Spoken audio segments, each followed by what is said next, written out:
More than anything, we want for our young people to be physically, emotionally, and mentally healthy. And the truth is, they all come together.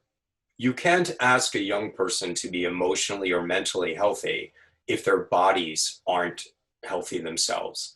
Because the truth is that we can manage stress better on a good night's sleep. Our moods are different depending on what we eat and how volatile we are, meaning how quickly we go from 0 to 60 and back again, is also can be related to our nutrition and to our sleep. And it's important that young people kind of learn this. It's the kind of thing that if you think about your own life, you may not have known. It might be something took you years or even decades to figure out. And now that you're equipped with that wisdom, you just want to tell your kids, get a good night's sleep, eat well, exercise, you'll be healthier. The problem is that it's hard to actually just share this information with your kids without them rebelling. This can't feel like something that you know that you're informing them of, because then it'll feel like control. Remember, adolescence is a time of personal growth where you learn how to take control over your life. And these three issues, good sleep, good nutrition, and the ability to relax as well and to exercise and how that affects your mood, that can be learned. So what you can't do is tell your kid this. What you can do is help them to notice it earlier than they would have without your guidance. Really tell them, share with them how eating well, sleeping well, and exercise makes a difference in your mood, and then ask them to notice it themselves. Even ask them to keep a diary so they can see which foods affect how they think. The difference between those nights when they have 5 hours of sleep and are up in the middle of the night versus when they have 8 hours of sleep. Ask them to notice how they do on tests, when they cram and stay up all night and then crash during the test versus when they have a good night's sleep. Tell them to notice, even if it involves them keeping a diary, that's going to give them control over their own health. I worry in so many ways about substance use, actually for all people of all ages, but especially for teenagers. I think one of the biggest mistakes we can make is look at substance use and say that's because of rebellion or those are bad kids. The fact is that the opposite is often true. Often it's our kids who are most sensitive, who are most caring, whose head spins out of control and just want it to calm down, who will turn to drugs. So I tend to love the user, but oh my gosh, I hate the drug. Why? Because it's the worst coping strategy you can turn to. Not because it doesn't work, but because it does work in the short run. It fixes your problems in the moment, but gosh, it creates so many problems in the long term. Family disruption, right? Anger within the household. And even from the point of view of development for the adolescent, it affects their brain in a very serious way. Adolescence is a time of astounding brain development, and these substances harm that brain development.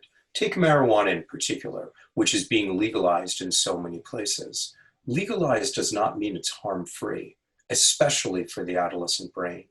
More than anything, what I need young people to have is their best chance at success, their best chance to focus, their best chance to concentrate, and perhaps above all, their best chance to remain motivated.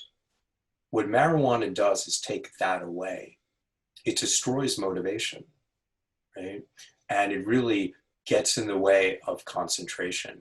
So the short-term fix creates tremendous long-term harm. What we need to do, instead of just telling kids what not to do, is we need to be clear with kids that we celebrate their sensitivity. We know that they have a lot of full, rich feelings, and that can be hard. But that a strong person doesn't suppress those feelings. A strong person learns to elevate those feelings, to release them, to process them, to turn to others for help. Here's my point. Saying to kids, don't do marijuana because it'll fry your brain, won't work. Even if it is true-ish, what does work is say, I'd rather you not use marijuana because it does you harm. and I care about you. And what I want to do is figure out a way for you to be able to deal with all the things in life that are going to come up in a way that's healthy for you, in a way that you'll grow, in a way that won't hurt you. That's the way to work against drugs. Remember that anytime you have a strong emotion about your teenager, whether it is anger or disappointment or even disgust, it comes from a place of caring. Seriously, how angry do you get with strangers? Not very. When you have a strong emotion, it rises up because you care so much.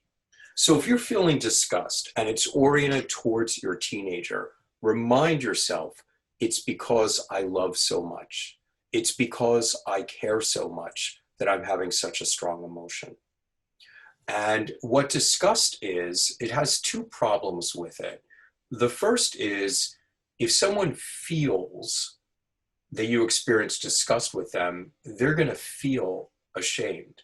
And if they feel ashamed, they're going to be drawing away from you precisely when you need them to draw nearer. And so that emotion is going to backfire. And the other thing is that disgust implies you've given up. I'm through with you, kind of, are the kind of language that often goes with, I'm disgusted, I'm done. The last thing in the world your child ever needs to feel is that you're through with them.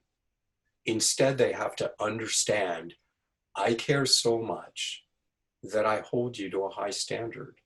And right now, what you're doing is not consistent with that standard. And I want to talk with you about why what's happening is not acceptable to me, because I know who you're capable of being.